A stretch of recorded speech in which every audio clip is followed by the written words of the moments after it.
I'm definitely 100% more compassionate now because we're always out there doing it and we're taking action to create more compassion. But we're around a lot of people that are going through pain and going through suffering and having a lot of hard times in their life. And why it started to make me more compassionate, because I started to realize like some of the things that I seen people going through, I'm like, why am I complaining?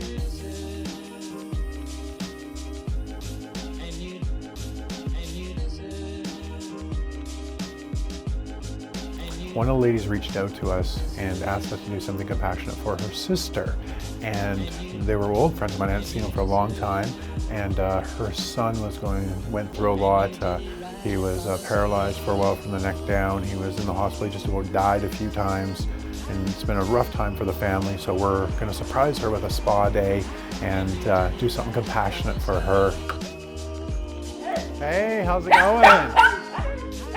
So it all started with my sister seeing the Everyday Compassion movement on Facebook. So she wrote a story about what's been happening in my life for the past over 3 years. And a little while later, she got a response back saying that had passed, but that they still wanted to do something for me, and this is it. So when Jeff was 13, he got his Hep B shot at school. And within days, he got really sick. He was jaundice. He was sleeping 18 to 20 hours, and we got him into the doctors. They rushed him into emergency, and his liver was shutting down. And after a couple of days, they realized they did a liver biopsy and different things, and realized that he had autoimmune hepatitis. So but then he just plowed along, and for the next 10 to 12 years, he had a lot of setbacks, but it didn't stop you. No, it didn't stop me at all. He climbed the Chief, he played golf, he swam, he played soccer, he held down jobs, he played ice hockey for 14 years, he did ski black diamond runs.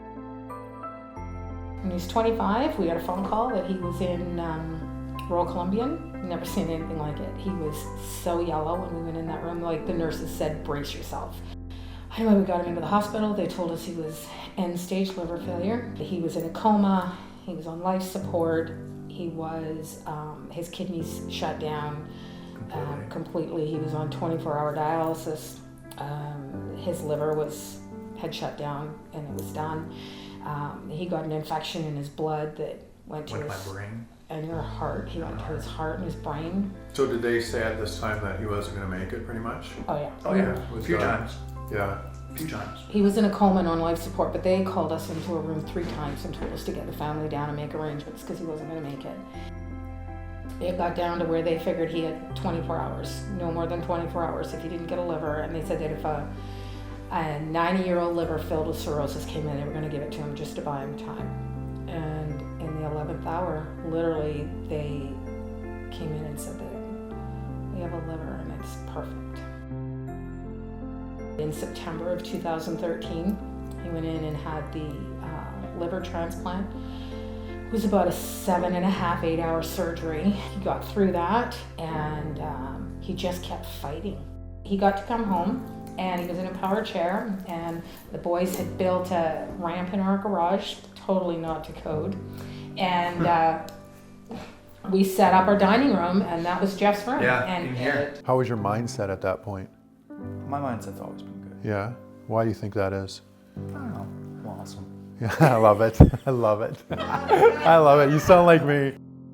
So you set the goal to be able to walk up the stairs By Easter. from having a bed in the dining room, Yeah. and you were able to walk up the I did it stairs. a week before my goal. You went from the chair to the walker to walking up the stairs. Yeah. So what was the most challenging part about that? Walking. he went from having to bum up to being able to do 3 stairs, and then I think maybe 4 or 5 stairs, and then after that, the next time he tried, all 14. He just pushes really, really hard. So there's no doubt he's gonna walk. Yeah. Without unassisted, yeah. Was there ever a time when you're like, oh, I don't want to do this anymore? Well, there was a lot of times where I didn't want to do it again. Yeah, and But that I just continued to do so. and that was I had to. Got it. Yeah, because you had to. You had no choice. I had no choice. And you probably just didn't want to do it again because it was so painful every time. Yeah, exactly. That is like, as much as you know you were doing it or not, it's training the mind just to get there. That's powerful. It is. Yeah, well, and that shows what the mind can do. what you've done already is almost the word of, unbelievable. Like literally, like you're going to help inspire me to do bigger things in the world. Yeah, like big time. She's went through so much with her son Jeff in the last 3.5 years. So Vita Spa stepped up and decided to treat her for an entire day. And that's how it goes around, if you look at compassion, and that's us just out doing compassionate things and us changing the world, and then other businesses like this step up. We're an industry where we give back and we want people to feel good.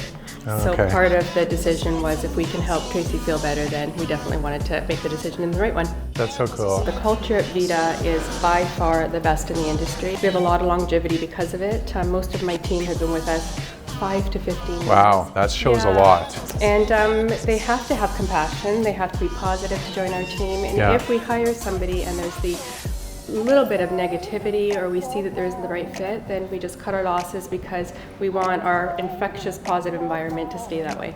It's that time, it's that day and age that we've got to work with companies that are doing good in the world. I think it's all angels just walk by.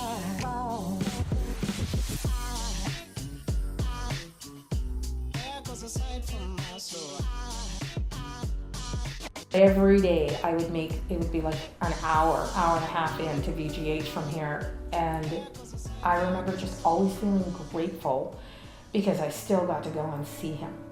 Ever since Jeff got sick, I never did it before, but I just have so much to be grateful for.